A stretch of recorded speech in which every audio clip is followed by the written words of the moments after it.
Welcome to Swiss Impact with Banerjis. I'm Svetlana. And I'm Ben. In Season 2, we will be traveling around the globe, out of Switzerland, and bring amazing leaders from businesses, thought leaders, political leaders, of course investors and experts. We're working at implementing and realizing all the United Nations Sustainable Development Goals, better known as SDGs. And they are also making profit. Hello, I am Amina Gurib Fakir, and I'm the 6th President of the Republic of Mauritius. My name is Parvati, and I'm a musical artist and the founder and CEO of Parvati Foundation. I'm Michael Lichtenstein. I'm an entrepreneur here in Liechtenstein. I'm running on the one side a financial services company. You know, hundreds of deals a month. We are seeing more things happening in this impact world. And this is because, look, the world is changing.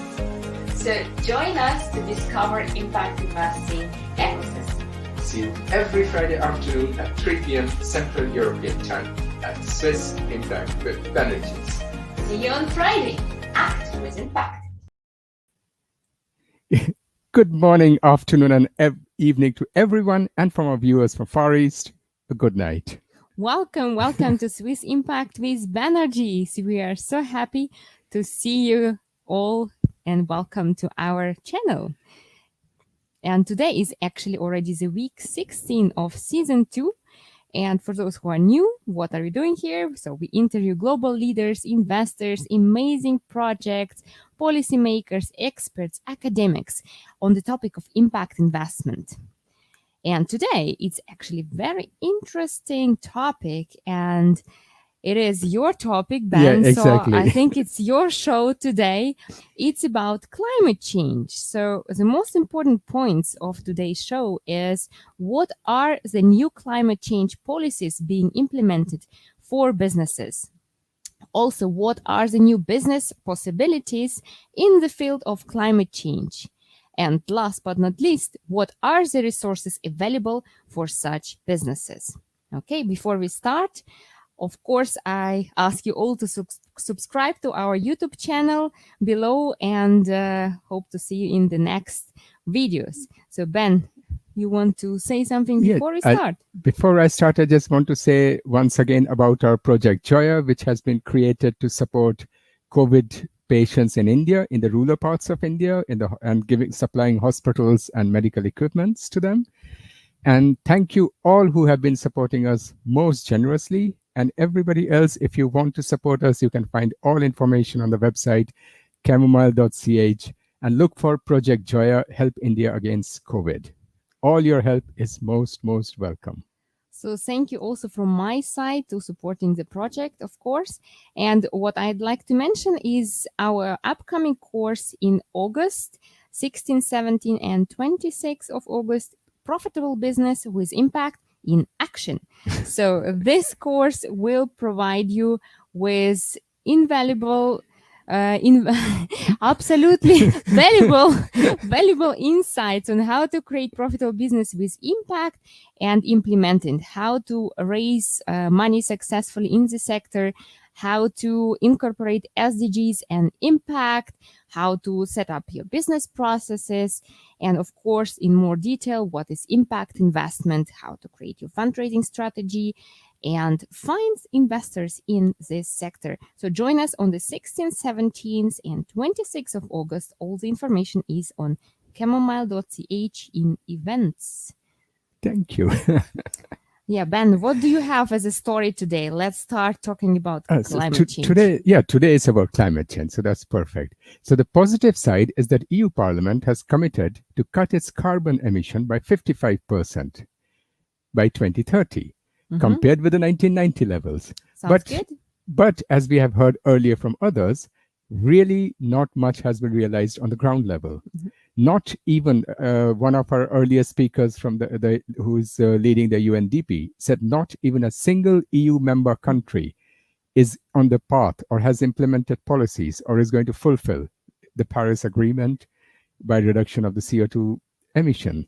So I'm very curious how EU is planning, or Europe is planning, to become the first zero carbon continent by 2050. Well, I think they are now taking vacation in the first place, no? There was a very nice, interesting article in the Dutch newspaper, because the Dutch government is now in a kind of, one government has collapsed, the new government is in place. So there's no government, no ministry, and somebody wrote, well, the climate change does not wait for the new ministers to be put into place. So yeah, so what I wanted to add to this is that the new laws which the EU Commission has implemented or is putting forward or is promoting, is it beneficial only for the big companies? Because that really worries me, because two very important parts the EU laws are not answering. One is that the carbon emission of the products and services coming to Europe, or which Europe is importing in, is EU taxing it or controlling it? Because as long as EU will let untaxed or unrestricted products and services coming in from countries which are not paying that much attention to its environmental policies or CO2 emission, EU will not only make it too difficult for its own companies, especially the small and medium companies, to compete with cheaper products coming from abroad, but in reality, what EU is doing is that EU is exporting its CO2 emission abroad. So is that really solving the problem? That's number one. Absolutely. But the second point, I guess, it's about meat and dairy industry. Exactly. I guess. Yeah.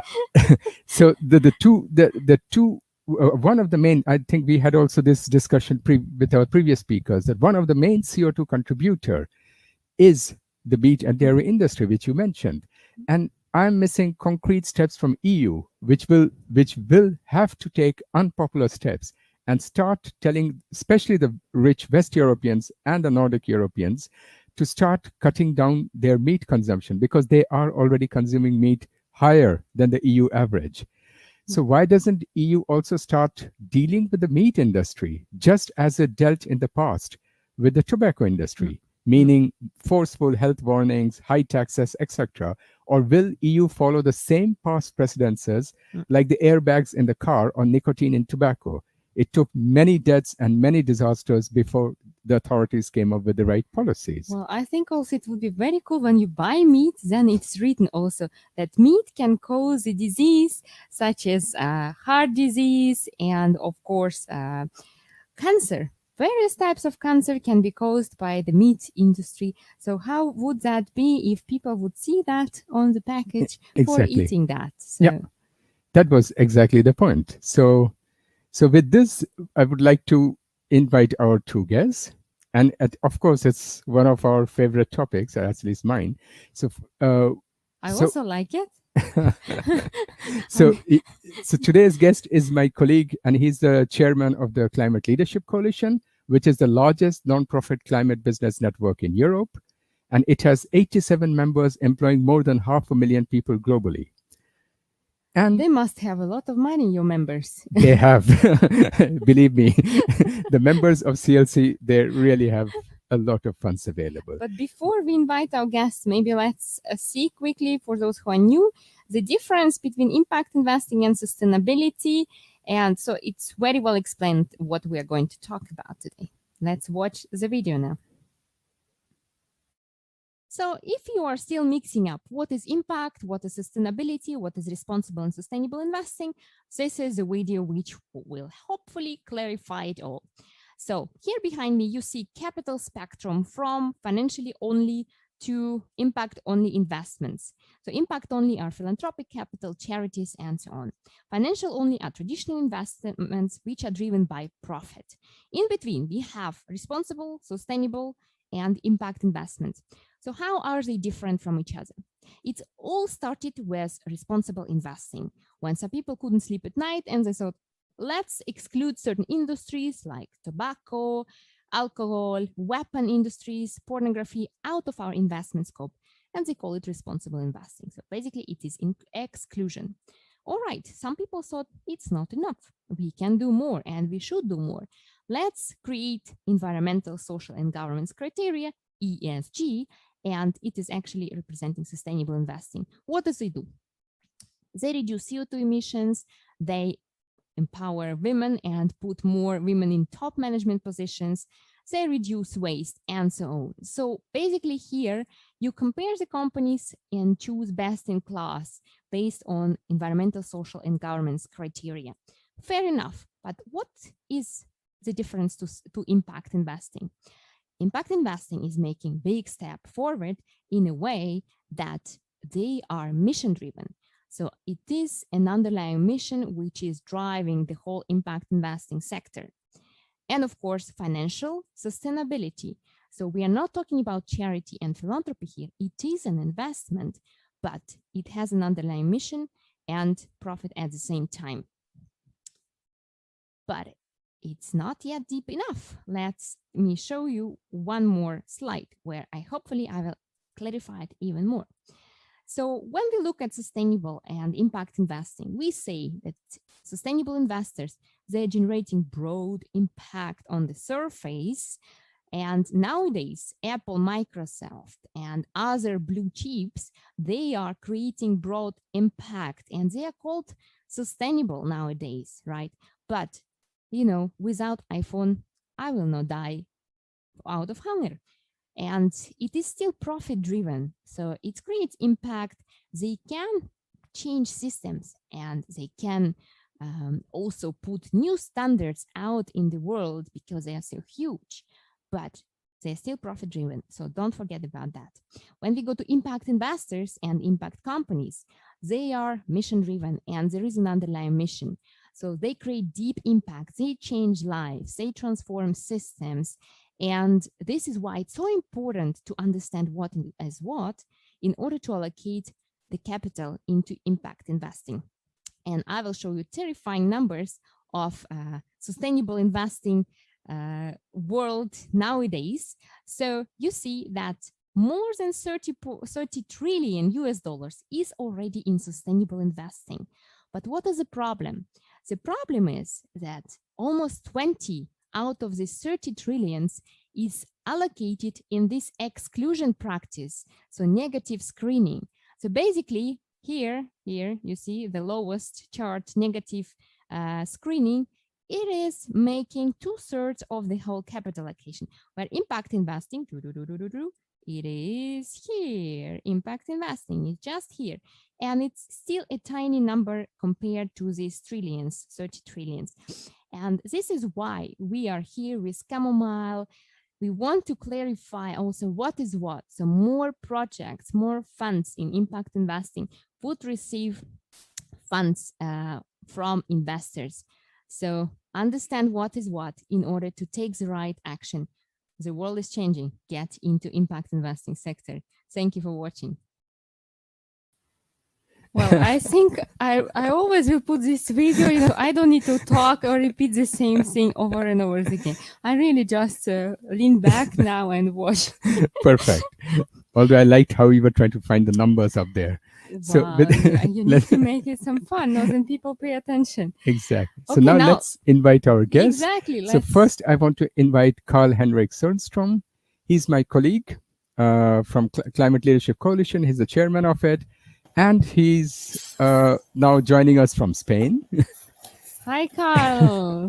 Hi, welcome. Thank you. And he's a member of the board of Mölnlycke, Vestas, and many other companies. And he's also the chairman of TrackLib, Baffin Bay Networks, chairman of tax delegation for Swedish Business and Commerce, and member of the board of Marcus Wallenberg Foundation. And Marcus is also a member of CLC. Kalle has been the CEO of Stero Enso from 2014 to 2019. And December 2019, Kalle, I'll need an explanation from you. You have been awarded the first class of the Order of the Lion from Finland by the President of Finland for long-term work benefiting Finnish industries. How did you manage that? You are Swedish. Yes, but Stora Enso is a Finnish company. And I worked previously in my other jobs also with Finland. So it was a recognition from the Finnish president for the services I've done for the country or the Republic of Finland. So I was very, very proud of getting that order. Okay, congratulations. And with this, we also invite Prachi. She has a very complicated family name, Shevgaonkar. Welcome, Prachi. Welcome. she is the founder of. She's not only a media professional communicator, but she's founder of an application called Cool the Globe, and it's not only an application; it's a movement for climate action. She has supported and helped several sustainable initiatives and business craft on communication technology. And she is now mobilizing global citizens to fight climate change through technology, innovation, and grassroots action. So her journey started with the question, what can I do about the climate change? So from her was born the Cool the Globe app to help citizens reduce their own greenhouse gas emission to a target. And we will come to this much more in detail later on, because this is also something, Kalle, you must be remembering at CLC also a couple of years back, we were also involved with doing this. So, Kalle, let's start with you first. So can you please introduce yourself a bit more than what we have just now said, and introduce CLC and what are the activities of CLC for our viewers? So you mentioned most of my previous CV, but if you look on the companies where I'm a board member, it's very much about technology. It's very much about being green. So if you take Vestas, for example, they are the biggest supplier in the world of windmills. NXP is the biggest supplier of semiconductors for electrification of vehicles. You have AhlströmMunksjö, which is another company I'm part of, which is a special paper company replacing plastics. And then there is a mining company called Boliden, which is the biggest supplier of zinc and copper in Europe, which yesterday announced the first green zinc smelter in the world with zero emissions. That is going to be an investment of 700 million euros. So what I've been working with previously and am working with today is very much in investments in traditional businesses to make them greener. Mm-hmm. CLC is a organization that started in Finland, and as you said, it's 87 members, and it's almost 70% of the Finnish stock exchange that are members, and then we have a number of personal members or individuals, but we also have cities, universities. It's all about driving a systematic and scientific methods of reducing CO2. And we are doing that in basically 15 different themes. It starts with agriculture, forestry, ICT, manufacturing and services. And then it goes on certain topics. And we are driving that in groups through web shops and workshops. But we are also working with other organizations, and that's how I got in contact with you, Ben. Yeah, exactly. Trying to drive this, because these are complicated matters, and you need to have a holistic view. And many times the political system works in silos, which means that you are disconnecting yourself from the total picture of a systemic way, and you need to have scientific-based arguments and methods to do that. So that's why I think it's been very popular with big companies, because we look beyond national borders. Yeah. Because this is a planet problem. So it's not EU, and it's not Sweden, it's not Finland, it's all of us. Because if we don't fix this, there is no future. Yeah. So that's why I think it's one of the important messages why we are. But we have started CLC in Finland, gone to Sweden. We are getting Denmark and Norway involved. The next phase is try to get Germany in. Yeah. Thanks for sharing that, Kalle. It's really, I can't agree more than that. You know, it's not a problem of one country. It's humanity problem, and humanity created partially. We can discuss about it if it's also the planet which is transforming, but surely we also made a certain impact for that. Now, Prachi, what about you? Please tell us also your story and how did you create the app? So Who are you? And Little young lady who is trying to cool the globe. and what does the app do? Yes, that's a nice intro. I won't mind calling myself a little young lady who's trying to cool the globe. I'm going to steal that line. But before that, thank you so much, Ben and Svetlana, for inviting me here. I know finance and climate change are two of your favorite topics. I've seen both of you talk very passionately about it. So the next hour should be very memorable talking to you about these things. And Kale, I'm so honored just to be sharing this stage with you. CSC is such a big support system for initiatives like ours, and the work you're doing. It's so nice to meet you, and I'm really looking forward to learning from you. Cool the Globe really had very humble beginnings. It didn't start. I didn't started thinking that it would grow into this. It really started from my dorm room as a young student, and it started with a very simple question, which was, what can I do about climate change? And I realized that the kind of fight we are fighting to tackle climate change, it really is possible only if the ordinary people get into this fight. The kind of transformation we are looking for, it's only possible when citizens start taking actions into their life, and when climate action really becomes a crucial part of our day-to-day lives. To make that happen, I started thinking of whether there could be a platform which would help ordinary citizens come together to fight climate change.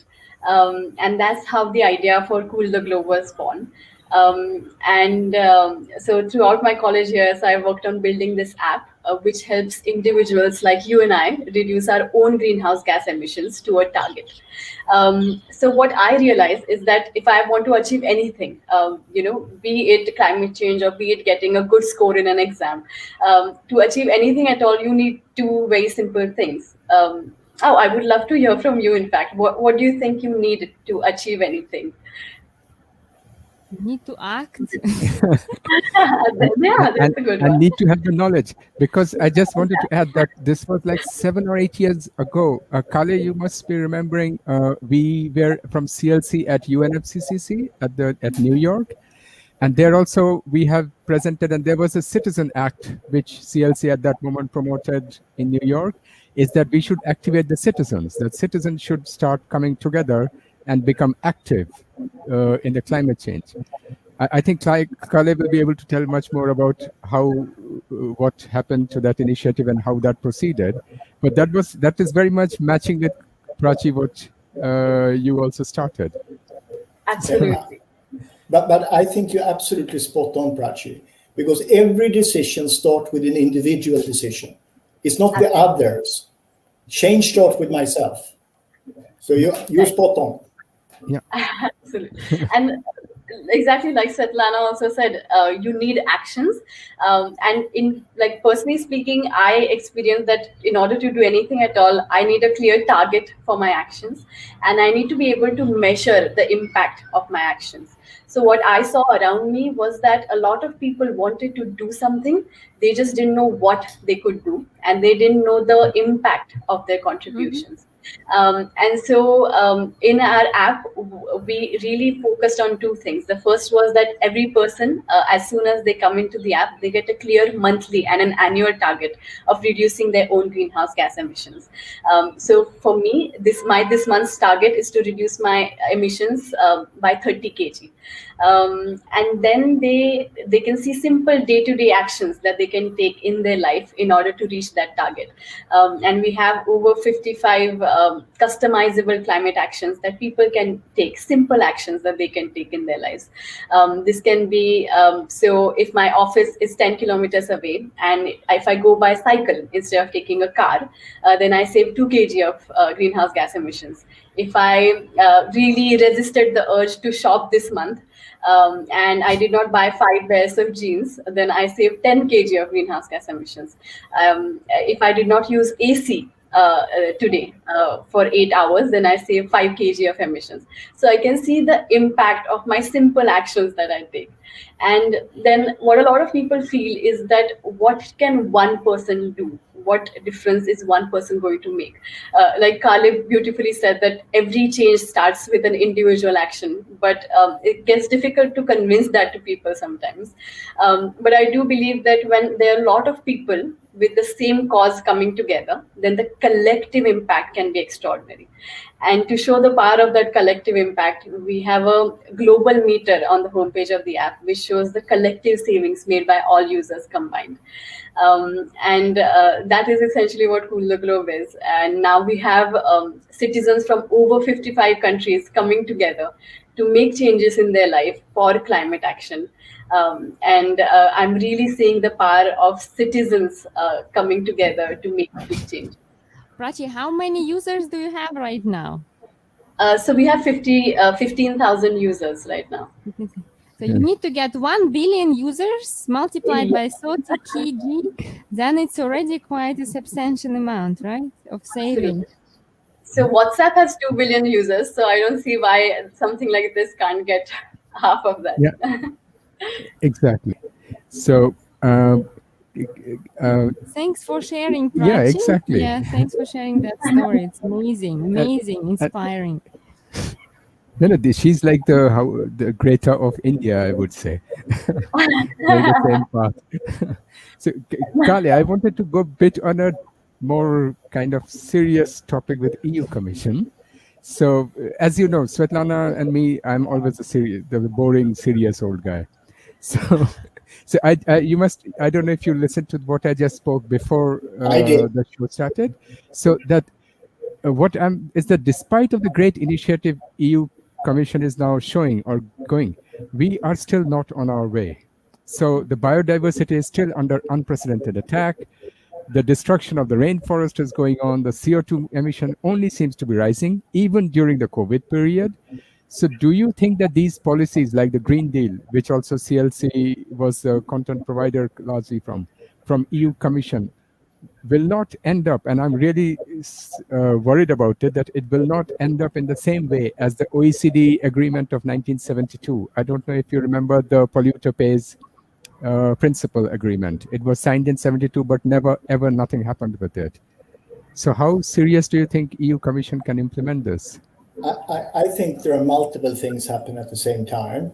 I think the consumers of tomorrow and the young people represented by Prachi, not like the old guys like me, they do care about this, and it's very, very serious.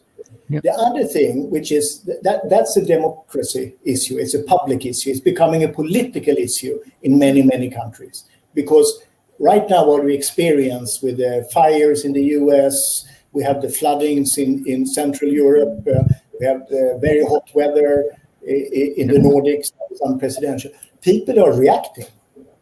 So that's one thing. The other one is that investors are seeing that a lot of assets will be stranded in the future, especially the fossil-based. So there is a huge capital allocation happening in the Western world. So from being ESG investments in a small corner for the pension funds, which is basically our pensions in the Western world, they are going more and more of making sure that the assets they are having are sustainable and future-proof. So the money is pushing it. And I believe that this the 4th of July attempt, which is 1 year after the Green Deal announcement in Europe, is actually going in the right way. I think we should have included, because it's all based on the EU ETS trading, and I think we should have been a bit more systematic. I think we should have been focusing a bit more on other areas as well. I think it's too narrow, but I think we're going in the right direction. The problem we will have is how do we change the old economy? Because if all the steelworks, steel mills in Central Europe is out of work, then we have a social problem. We need to do it in a way where we create new jobs in new industries, which I think this way that they are pushing is the right way forward. But I do still think they miss a couple of things. And for you who are specialists, like geeks on this like me, they are not focusing enough on what you call scope 4 and 5. Because they are still focusing very much on the footprint. and not on the handprint. The handprint is your total effect.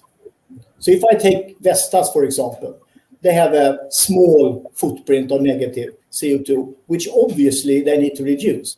But their handprint is 186 million tons of CO2 reduction per year, because they are the biggest producer. So I think you need to take it further out and focusing on the handprint, not the footprint, and you need to drive this a bit harder and make funds available for the society to change into new areas.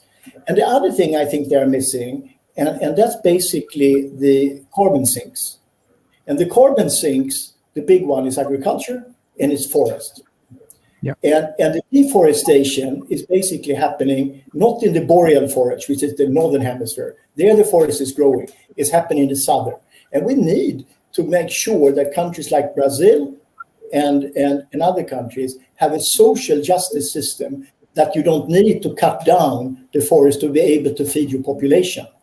And that's why we need to get the big nations in, because poverty is one of the biggest reasons why we are having deforestation. It's not because people are evil. It's because they lack food. Yeah.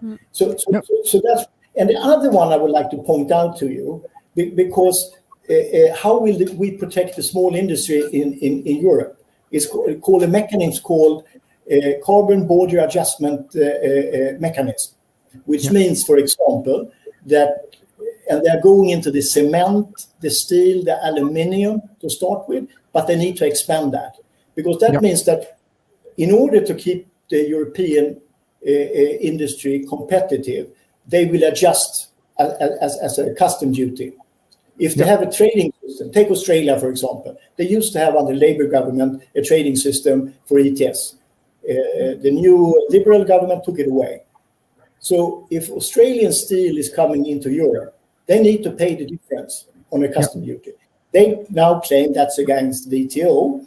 I do think, because the discussion is starting in the US and Canada as well. So if the big trading blocks start to have a trading system on ETSs, then this will be worked out. But then you need to take that money you get in to help the people out of these industries and into others, because it's a huge social problems. It's votes. Exactly. So I think the right steps are here, and the CBAM is going to be one of the important mechanisms to make sure that we keep the small and medium-sized European companies competitive and not importing the problem. Yeah, that's a good point. Kali, what do you think about the carbon exchange? Because the price, or what would be your projection of the carbon price in 5 or 10 years? So we have some projects which would like to offset that, to sell it. They plant the trees and then they could sell the CO2. Save the mangrove. They're trying to protect the mangroves. So if you look upon estimates that CLC has done, so a fair trading amount of ETSs should be somewhere between 40 and 60 euros per ton. Today, 40 to 60. 40 to 60. Yeah. And that means today's price in Europe of about 50 euros is okay. But if you take the total world price of CO2 emissions today, if you take the total average for the countries, if you include all emissions and everybody's paying on the whole globe, it's actually $2. So that needs to go up.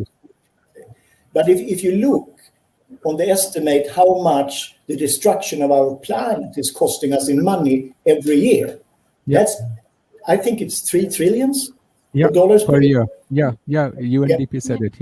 Around 2 to 3 trillion per is the loss of the biodiversity. Yes, we need to make sure that the price goes up, because that's the cost. Otherwise, we're just going to sell that as a liability to our children. Yeah, exactly. I just go ahead, Kalle, and then I'll. I think if we can make, and CLC was part of that, and that's the call on carbon. We want US, Europe, China, Japan, and Korea. If they start to adjust and start to put in a market-based mechanism, then the rest of the world will follow, because then you have the majority of the trading. Yeah. Exactly. So Europe will not be enough. Mm-hmm. And I just wanted to add one point which I didn't fully agree with you, is that you mentioned about the pension funds in Europe, but we got this data from Netherlands that the loss of the rainforest and the Amazon is 30% financed by the Dutch and the Danish pension funds.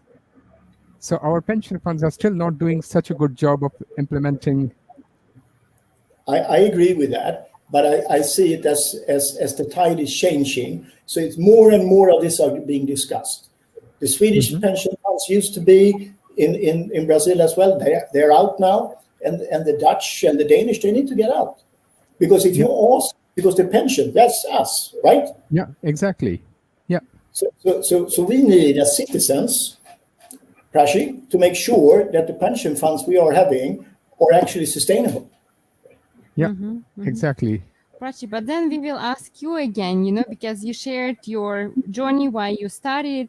How was it actually? Easy or hard to get where you are now?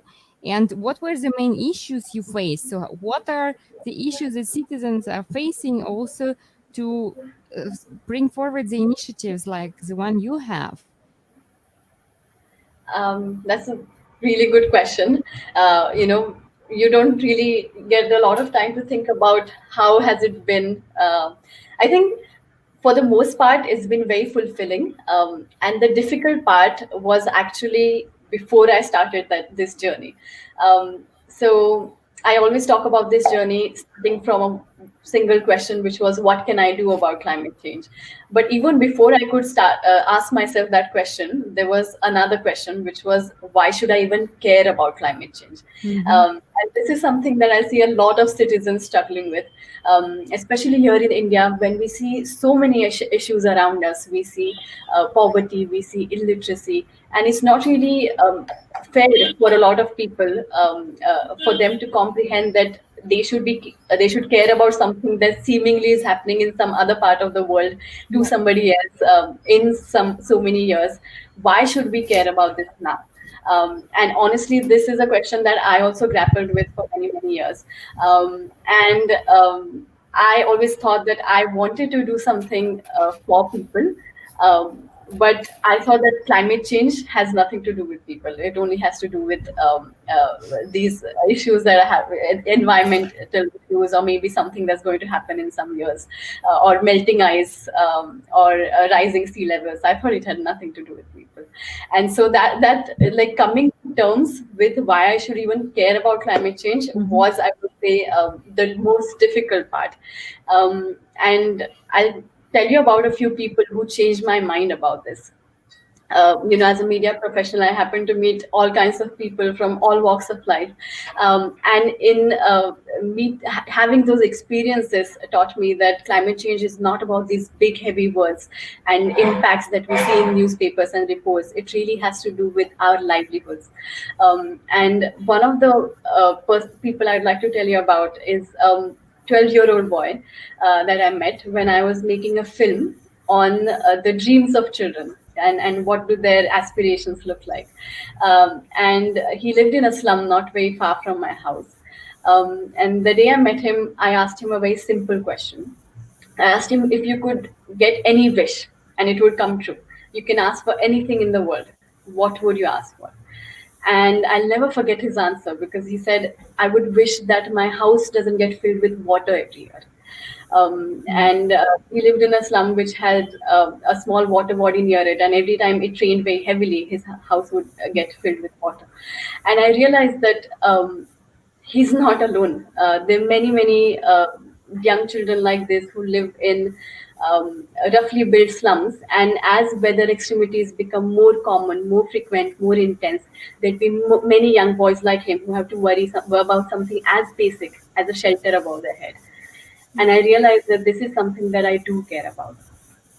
Now, the second person I would want to tell you about is one of the most inspiring women I've ever met. And I met her when she was around the same age as me. She was 19, but she was already married and she had a young daughter. She had a young child. And I met her when I was working with a displaced community of waste workers in Bangalore in India. And she was a refugee from Bangladesh. The day I met her, I walked 5 kilometers with her to the nearest school district, where she demanded that her daughter be admitted into the school. But they couldn't admit her daughter because she didn't know the language, Kannada, and she didn't have the necessary documents to file a place into the school. But this girl, she didn't give up. For the next 2 months, every single day, she walked the 5 kilometers to the school. She sat at the doorstep and she demanded that her daughter get a place into the school. And finally, the school found a way around the technicalities and the language barriers, and her daughter got a place in the classroom.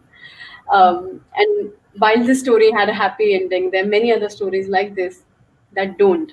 And now, what does this even have to do with climate change? So we hear about millions of climate refugees, 10 million every year and counting, who have to get displaced from countries like Bangladesh, countries all over the world, because of weather extremities, because of floods, droughts, and they have to start their lives from scratch all over again with children in hand. And I realized that this is something that I do care about.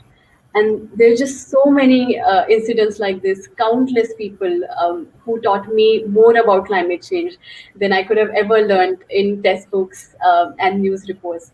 And I realized that as ordinary people, we care about very simple things, right? We care about our food, we care about our homes, we care about our livelihoods, and we care about our family.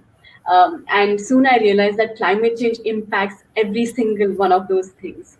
And when I realized that, I decided that I do care about climate change and I do want to do something about this. So coming to this decision itself, I would say, was the most difficult part of my struggle. But when I did decide that I want to do something about this, and I started taking simple actions in my life, that's when I saw everything turn around, because it almost became a happy process. It became a rewarding thing that I was doing in my life. And that feeling of hopelessness was replaced with a new hope of citizens coming together to take action. So I would say the rest of the part of this journey has been nothing but fulfilling. Yes. You almost made me cry. I just was holding my teeth. So, then it's what you said is very true, because today also on the BBC there's a report that Sundarban, when I grew up, it was like in Bangladesh, in Bengal and West Bengal and Bangladesh, the mangrove, which is supposed to be the most beautiful and it is also one of the world's largest carbon sink, is sinking. The whole Sundarban is sinking. It is going down. So, and in Europe, we have a nightmare with migration. I don't know if you read the news. This was in 2015 or 16 when we had massive migration, and that was just 1.1 million, and whole Europe came down on its knees. So just imagine what will happen if we are talking the numbers you are talking about. 10 million or 20 million start heading towards Europe. It's a doomsday scenario. The comfortable lifestyle will be over. You need to deal with some other issue. But at this moment, we have it also at our home. There used to be a time when what you mentioned, Prachi, that things in the one end of the world does not impact the other end. But climate change is impacting. You must have read in Germany now, more than 120 or 130 people died. There are cities underwater, Belgium, Netherlands. In Canada, people are dying of overheating. Even in Russia, there has now been such a massive wildfire in the north of Russia, which has never even, the temperature had never gone above zero. Today, it is all burning. That the smoke of the fire is reaching America. So wildfire is going on. So you see this immense scale of damage going on around the world, which is outside of our hand. So, and with this, I would like to ask maybe Khaled. Khaled, do you think that this, because we have this upcoming event of the EU to ratify and speed up the climate changes, and then we have in October and November the global event when the whole world comes together to talk. Do you think these events will somehow get the politicians and the decision makers move faster and take really serious steps? I think, like in 2018, when it was obvious that we had a very, very volatile climate, summer 2021 in Europe is a repeat, and in certain extent even worse when it comes to natural disasters. And you know, I don't know how many forest fires there are in Canada. I don't know how many forest fires there are in California. You have the rain and the thunderstorms in Central Europe. You have heat records in almost every single country. Obviously, and nobody doubts today from science that this isn't due to the climate change. So I think the politicians need to act. And, you know, it's election coming up in Germany, which they need to explain to their citizens why they were not prepared, or why didn't they have done things earlier. Because like Prachi was saying, it's individual choices, but it's also the votes. And it started with green parties. But today, the question is becoming existential. It's what life will we have in the whole planet if we don't act? So I think, and also with the Biden administration coming into the US, we have seen China also putting up and reducing the carbon in China. You have seen what's happening in Japan and South Korea. So I'm quite positive. It's the speed of the change of the society that is worrying me a bit. And I'll give you an example. Of all the money that is gone into to help the economy of the pandemic, according to the International Energy Agency, only 2% has gone into alternative energy, which means we're going to have an explosion of emissions when we go out of 22 and 23. So we need to act now. So I think the alarm bells are coming up, and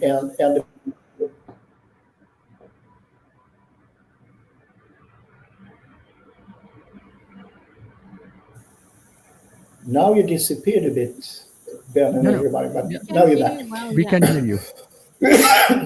So I'm positive, plus that the investors know that there will be stranded assets if they don't do anything. So they will move their funds away. Right. Yeah.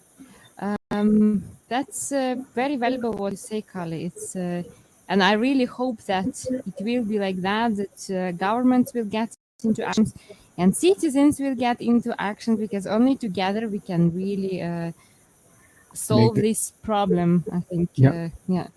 Prachi, question to you. What will be the impact of your project, or what is the impact already now? And how do you see that? I mean, what is your vision of the app, of the Cool the Globe? Right. I would say the impact is on so many fronts. The first is that for the first time, people have started thinking that they can do something about issues like climate change. And it's very empowering for a lot of ordinary citizens to think that they have that power. And just that empowerment itself, I think, is one of the biggest impacts for me. So we also have a global meter, which shows the emissions saved by all citizens combined. And all of those citizens from over 55 countries have saved over 1,000 tons of greenhouse gas emissions in the past few months. And we're hoping that it keeps on increasing. So for every 100 people who come to know about the app, who come to know about the movement, maybe 2 of them start taking actions. But I think even that itself, that people are coming to know that there is something that individuals can do about this, I think that itself is also a very big impact. Now, where we want to take this is that it's only powerful if global citizens come and join this fight. So where we want to see this app, like Svetlana, you said, we want 1 billion people on this platform. And we want as many people as possible using this app, as many as people as possible spreading the word. So these are impacts on the big scale that we are envisioning. There are so many enhancements that we want to make on the platform also. We want to help create communities, foster communities on the app where people would inspire each other to take actions, and people can chat with each other and communicate with each other and track the savings made by their organizations. We want to make climate action easier for people. where the app sort of automatically detects the climate actions that they've taken. So there's so many ambitions on the technological front. There are many ambitions on the campaigning front. The real target is to just bring climate action to the common man and bring climate action in the lives of each one of us. On a very small level, maybe the impacts are that I get so many calls every single day. So many of them are from policymakers, business owners, big people that I could have never imagined speaking to even a few years ago. But even more than that, what really touches my heart is the calls I get from ordinary people. So the other day, a 9-year-old girl emailed me saying that I don't really have a phone, but I still want to do something in my life to fight climate change. So you tell me, what can I do about it? An 86-year-old grandmother, old woman called me and she said that I don't really get out of the house much. I'm very old now. But I still leave the lights open in my home in the afternoon. And I'm going to stop doing that from today. And that would be my contribution to this fight. Another 35-year-old man called me up and said that I have purchased a cycle, so I can go to my office on a cycle and I can see the emissions I save by doing that. It inspires me so much. So I think just being able to inspire ordinary citizens to take up small actions, I would say that is the biggest impact in my eyes. Mm-hmm. Prachi, did you try to reach to Greta, to unite forces? Because then she would try to help you to reach the 1 billion. Absolutely. So we've tried to reach an organization in India. So we are definitely doing something with Fridays for Future India. We're doing a live with them as of now. But that's a great idea. Like I would love to be able to talk to Greta. She makes one post in social media, there is an app, and then ta-da, you have another 1 million people already joined you again, right? And we are all fans of Greta. Yeah. So, Kale, coming back to you, can you, because on the website of CLC, can you tell us something about the holistic strategy for EU land use and the bioeconomy and fast development of carbon footprints for products and materials? So what do you mean by that? So what we are driving and we are doing with a lot of our partners is to go from the footprint to the handprint. I give you an example. I in my previous company, we were fairly early out. So we had emissions of 11 million per year. Okay. And we were working on that, and we were the first company in the forest industry who joined the science-based target, because I think that's a wonderful tool. It's very good, engineers likes it. Then we started to look upon what is our real impact. Then we are one of the biggest forest owners. So that gives us that we have a carbon sink of 3 million, because you can only count it on the part of the forest that is growing. Not if the forest is not growing, you have nothing, right? Yeah. You need to grow the forest. So that's 3 million. Then we calculated what is the substitution effect of us replacing fossil-based materials. And then we came up that was basically 20 million, of which more than half is coming from our sawn goods. Because if you build in wood, you actually create the carbon sink, because that will stand for at least 30 to 40 years. And then we just took the value equivalent of burning our compared to burning oil. So that's 20 million. So we found out that we were a net contributor of 12 million. So that's when you go from, because we should, and basically all of our footprint on scope 1, 2, and 3 was in scope 3, because transportation is where we don't have electrical railways in the forest. We don't have, we need to use ships. So in scope 1 and 2, we were carbon neutral already. So that's scope 3. And then we started to look on the whole chain. So we came out that at the end of the day, we were carbon positive. And you can do that for a lot of industries, because otherwise you look upon the carbon footprint in your own country and doesn't compare to what you do for others. It's basically coming back. So that's the way we are trying to do it. And then we started a project with some EU funding to do carbon footprints and handprints for cities. Yeah. Because you need to design it in to how you live.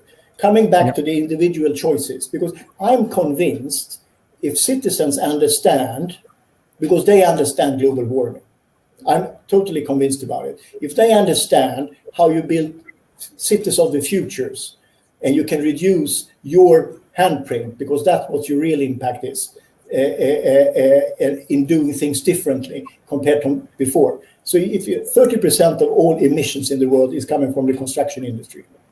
If you can get the kilns away from making cement, because that's when you take it up to 1,500 degrees, that's where you get the CO2. Yeah. If you can reduce some of the materials to wood, for example, then you have a carbon sink instead. And guess what? You have a second-hand value. When you demolish the building and it's built in wood, you can reuse it again. So then you go into the circular economy. So that's what we are, one of the themes we are now doing to help cities to become sustainable, looking at and we got some EU funding from that. We're very happy. And then we are trying to look across industries to see, for example, because a lot of the emissions are in the global supply chain. And I think we learned in the COVID how vulnerable we are because there's no resilience. So maybe this way of making production in the future is too risky. You might need to have more local suppliers. No, I completely agree. So I think certain things are changing in the good way. And here I think, maybe it's obvious because of my background, I actually think companies are more ahead than governments. No, I agree. But here I had, again, yesterday I had a meeting with one of the head of one of the biggest foundation, and they are very strongly financing on this construction. And she said that the EU has put aside money to construct in whole of Europe to make the houses more sustainable, more eco-friendly.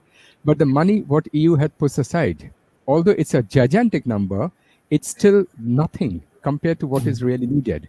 And EU is relatively a very rich continent. What are we going to then do with countries like India, where also the same reconstruction, sustainability, adaptation of cities, but so much money, where is the money going to come from? That's what I talked about before. When we do this systematic change, we need to make sure there are funds available. Because to be very honest, China and India are now having a huge need for electricity or for building a continent. So it means that we probably need to be more generous with them and a bit harder in the richer world, because we are part of the problem, because when we started and we are basically finished. So we need to make sure that there is a global way of dealing with the rebalancing between the continents. We cannot put the same tough measures that we need to put in EU on the Indian market. That's unfair. Because we did our industrial revolution 40, 50 years ago. I think the former President Trump will not be happy with your statements. No, and I'm not a big Trump fan, so you don't have to worry about that. Because this is the first crisis we have right now that is global. You cannot solve it locally. You can only solve it globally. So we need, because the climate will be bad for us in Europe if we don't help India. Exactly. Absolutely. It's a wicked problem. We call it wicked problems, the problems which are interconnected, interrelated. Sometimes you think you do good, and it bumps from the other end, so it's we are all but I don't think it's a wicked problem, because I think this is a problem that people realize is the first time we need to do things together. Exactly. And one of the points which you also mentioned, which is very important, is the logistics, the supply chain. Which is really slowly where EU is also kicking in with regulations, everything. And Prachi, I would ask you that when you do your calculation of CO2 emission, do you only look at that point of the product or service, or are you also looking at the whole supply chain for the CO2 emission, what Karl just explained? Right. So it really differs from action to action, but what we really try to emphasize on is that it becomes as simple as possible to people. It increases as much information as people can put in the app, the accuracy then enhances, because people don't always have the patience to give information about the supply chain of their product maybe, and then we just average it out and then give them a brief idea of what the emissions could be. If somebody has the patience to say in their transport, if somebody has the patience to give out the entire information about where they purchased it from, how old is it, what is the mileage, then they get a very accurate reading. So while we were making the app, I think this was also one of the very big points of contention, was that how accurate can we get, and how farther can we go into the supply chain and into the stream. So the decision was also, if you ask too many questions to people, they are going to go out the door right away. So how do we balance that, accuracy and maybe the simplicity at the same time? So our solution to that was, let people answer as many questions as they are comfortable with, and then the accuracy level will then depend on that. But what we also say is that what we're measuring is motivation. We are, along with the reduction in GHG emissions, we are also measuring motivation. So just getting a brief idea is also enough for a lot of people to keep motivated to keep doing something. So that's how we function. Prachi, as you know, we are here all action oriented. So it's not the idea to come here, talk, and then go back home and say, yeah, Prachi, good. Struggle further to reach your 1 billion users, right? So what do you need to get this 1 billion quicker and faster? What do you struggle with? How our audience can help you? How maybe a CLC coalition can help you? Right. Wow, this is my favorite question of the day. So there's so many things, satellites cool the globe. Even before it was that, it started as a personal quest that I was taking with my family to reduce our own greenhouse gas emissions by 10%. And then it turned into a platform, and then because people joined in, it turned into a movement. So what has really helped it grow till now is people. And one of the first things that anyone can do is help us reach more and more people, because it's only powerful when we have a lot of people on board. So giving us a platform like you are to reach more and more amazing people who can help scale up the efforts, who can help scale up the campaigns. The stage we have reached right now, we have reached completely organically with no money spent on campaigning and reaching out to people. It's only happened because ordinary people related to our message, and they shared our videos, they shared our campaigns with other citizens. And that's how we have reached where we have reached. But what has got us till now, we are going to need something else to reach beyond this stage. So getting larger platforms to speak is one. And since we are talking about financing climate action today, I can say bluntly that the second thing, most important thing that people can help us with is giving us money. How much? How much do you need? Oh, okay. We are very concrete here, But yes, I think just financing is something which would always help scale up the campaigning efforts, which would help scale up the application efforts. And any amount, I think, is a good amount. But Svetlana always tells me to get on a clear figure of how much do we exactly need, and I'll get back to you on that.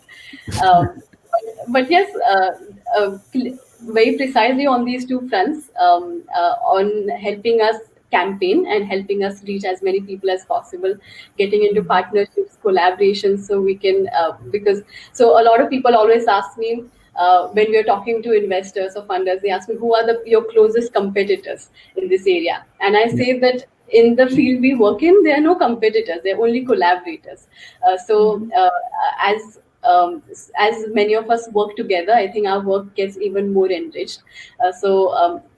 Partnerships, platforms, and investments. I think these are the three areas we definitely to have. Prachi, it is an English-based platform, right? Or is it local language? Yes, it's English. Can't you send me just a link? Because we in CLC has a lot of data of carbon footprints on things. And there is in Finland a similar application. It's one especially on the footprint of food. Yeah. Because that's coming back to your question, Ben and Sveta, earlier, that is with meat.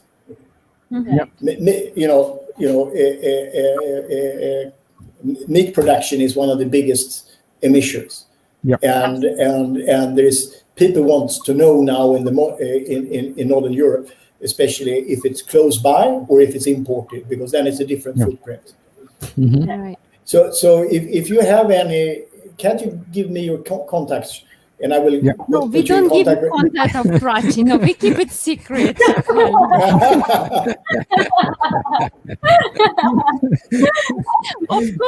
Of course, we will connect you guys. No, because it's we are all fighting the same battle. We are all trying to save the future of our planet and of the next generation. So, and that's what Prachi said. It's collaboration. And Karl, what would your point be? How can people around the world, because today our program is being watched by a lot of foundations and universities and investors worldwide. How can they support CLC and CLC initiatives? So one of the thing I mentioned, and that's the global call on carbon, which we went out together with many organizations. And it's a lot of universities, a lot of individuals, a lot of companies have signed it. It's only about making a fair price on carbon, because that will be the driver. So that's one thing. Or you can join as organizations or as individuals into CLC.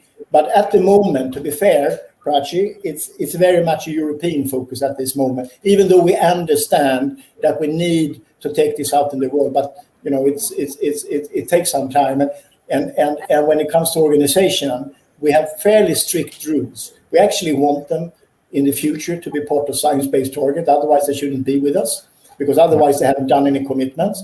And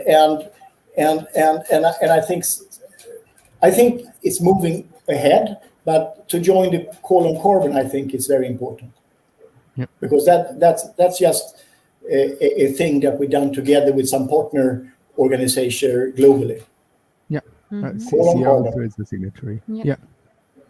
That's very interesting. And one another topic I wanted to touch is COVID. So, Karl, in your opinion, how has COVID impacted the development of climate-related policies and awareness?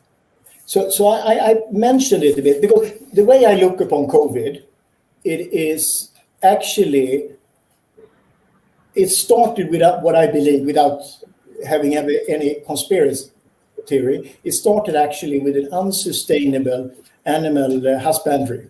You mixed, and that's a sustainability question.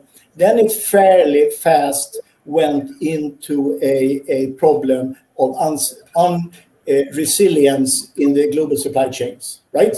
And that tells us that we have built very risky supply chains or value chains across the globe. We have basically focused too much on price, and we pay the price now. So if that was smart or not, I think we learned that. And the third one is that I said before, is that of all the investment money in recovery, only 2% are going into better energy, which means that when we take off after the COVID, we will actually increase our emissions, which means that we must work even harder in the years of 22 and 23. And today, just to give you a number, only 7% of the electricity generated on this planet is coming from wind. 7. So then we have the traditional water power, which is fairly big. Mm-hmm.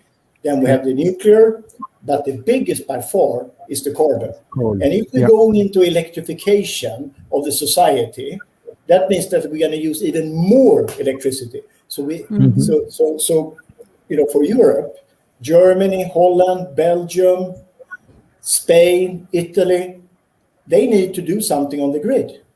Because more electrical car, more use, and more carbon if they don't do anything. So we have challenges.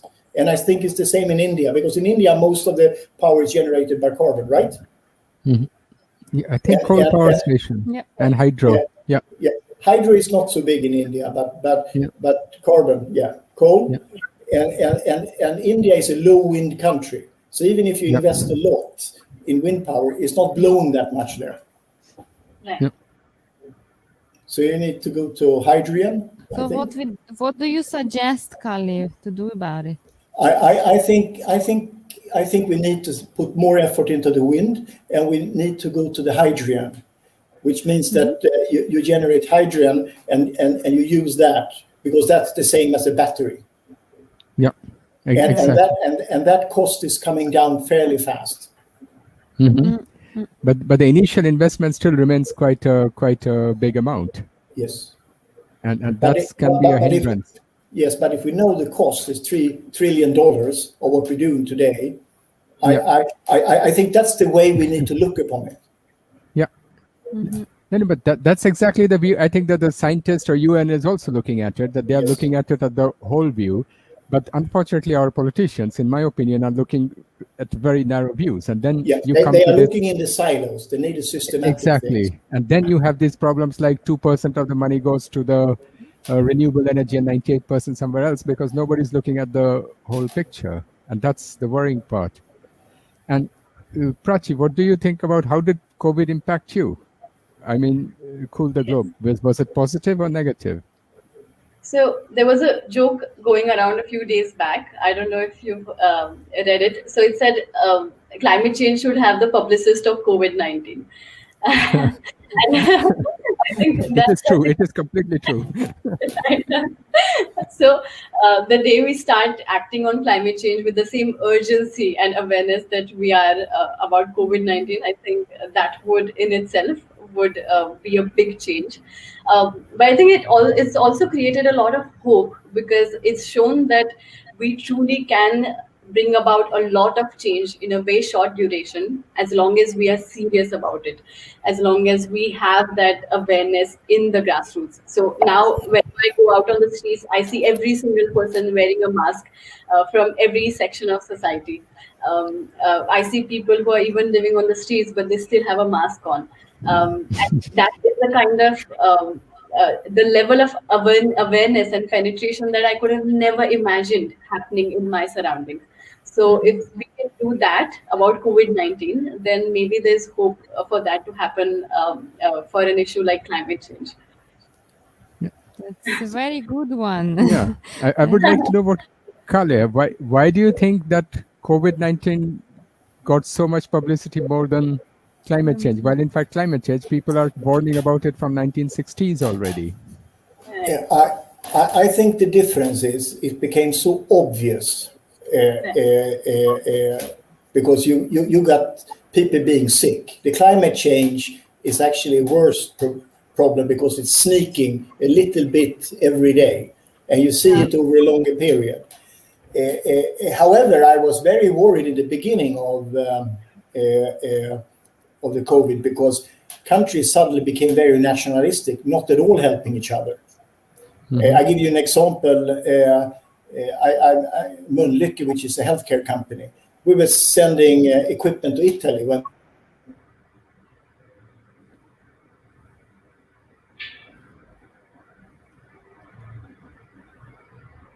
Karl, are you with us still? Karl, are you still online? Yes, I can hear you. Oh, okay, perfect. Your picture had frozen. Yeah. So, but I think over time in the COVID, we learned that we need to work together. Otherwise, it won't, and that's a good experience. And if the world can get a a vaccine in such a short time, if it's real urgency, if we can get the same urgency to get, new power solutions or hydrogen coming by using, science on the climate side, I'm actually quite positive. Yeah, and the assets are available. I mean, many years ago, I was told that to solve all the world's SDGs, the UN SDGs, you need 1% of the global GDP. COVID-19 just wiped out more than 4% of the global GDP. Yes. So the money, where did that money come? So that means the money is there. I mean, I was talking to the head of the Hong Kong Central Bank. They manage $10 trillion. I mean, I don't even know how many zeros are on it. I can tell you if you want. It's a tiny island, $10 trillion. So if these money, and they are now getting also very conscious, especially because of the COVID and everything, they are also becoming more and more conscious about sustainability, impact, climate change. So the fund is there. Somehow there is a kind of miscommunication between the funds availability and the science or the requirement of the businesses and the projects. I agree with that. It's just a question of putting your priorities right. Yeah, I think, it's like people are seeing the urgency, but they're still like spectators, the same with impact investing. Banks now starting acting, but still a lot of them are still observing. They're like spectators. So we need to transform from spectators to actors, because it's becoming really obvious that the climate change is happening, and the nature is showing us with every year more and more. Guys, it is happening. It is happening in various parts of the world, right? So do you have any more question, or should we round up with the last message for our audience? Exactly. So usually we ask our guests to speak out and send a message to the audience, call to action from your side, Karl, and from your side, Prachi. And I'm really happy just to speak out loud that so many different generations and countries are meeting here at our TV show. It's really inspiring, both of you. I'm blown up by your energy. So now call to action from you, Karl, to the audience. What would you say? So my call to action is, don't be a spectator, be an active participant in this journey, and start changing yourself, because you cannot ask other people to change if you don't change yourself. Thank you very much. You. And Prachi? Wow, having put so well. I don't know how else I could have put it. But yes, start by taking actions, and not just because you have to, but I think it just makes your life a lot better. It gives you a lot of happiness. And I've realized that since I have made climate action a part of my life, it has made me a healthier person, a better friend, it's just improved my life in all other areas as well. So take climate actions because it's just a happy thing to do. And if you're wondering where to start from, start with something that start at a pace that you're very comfortable with. You can, along with me, take a pledge to reduce your emissions by 10%. And that is something that's very achievable, something that anybody can do. And start with a climate action which resonates with your life goals. So it doesn't have to seem difficult. It should be something that you do happily. Just join in this movement, because so when I was in school and I used to go through my history books, I used to think there's so many exciting things happening in our history, all of these wars and battles and declarations of independence. And I used to wish that I was born in that time when the exciting things were happening. I used to think our times are very boring. But what I'm realizing now is that we are born in perhaps some of the most defining decades of human existence. And what we do now is going to determine not only our future, but the future of many more generations. So as much as it is a responsibility, it's an opportunity. And it's so wonderful that our actions can have such a meaningful impact. So that's it, join climate action. So, be a part of what we do. Thank you, Prachi. That was a long call to action, but a good one anyway. Yeah, exactly. I was completely dumbfounded. I didn't know what else to say. I thought Kale gave such a beautiful, he summarized everything. He took away your call to action, but you even added to that. Yes. Thank you so very much, Thank both you, of you. boss, for coming. And remember, you receive a honorary membership on Chamomile. Both Just of them are on. register. Yeah, both of Yeah, them are you registered. already registered. Okay, Yeah, yeah. then I will inform the team to upgrade you both. So thank you. Thank And you, and Thank enjoy you. the summer. I hope it's not too hot, not too cold, not too much It's water too hot. around. It's too hot. Just you are in a good place to still enjoy the summer. Kale is having fun. He's in Spain. And Prachi is trying to swim to the neighbors.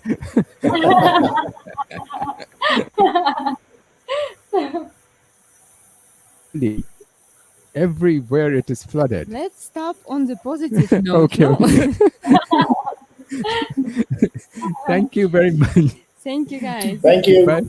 Bye-bye. Bye-bye. Bye-bye. Bye. Bye. Okay, yeah, that's was a good end of the season 2, I think. Yeah, right? it was wonderful. I mean, it was our favorite topic, and both the speakers were amazingly. I mean, I was sometimes dumbfounded by the passion and the knowledge both of them had. That was amazing. Absolutely, absolutely. It is, and the more we are in this impact investing sector, the more I see that there are such people who are doing things for our planet. We are not alone, and there are so many more, and it's great to see. And I believe that we can do it. Yeah. If all the people like Kale and Prachi are there, it would work. Absolutely. So with this, I guess we wish you very nice summer vacation. Yeah. We see you end of August or mid of Middle August. of August, Mid of because August. today the season 2 finishes. And those Yeah. who want to attend the course and learn how to do good and money at the same time, join us on the 16th, 17th, and 26th of August this year, of course, and learn about impact investing. So thanks. Thank you for watching us. Bye for now. And act with impact. Act with impact. Bye. Welcome to Swiss Impact with Banerjis. I'm Svetlana. And I'm Ben. In season 2, we will be traveling around the globe, out of Switzerland, and bring amazing leaders from businesses, thought leaders, political leaders, of course investors and experts. We're working at implementing and realizing all the United Nations Sustainable Development Goals, better known as SDGs. And they are also making profit.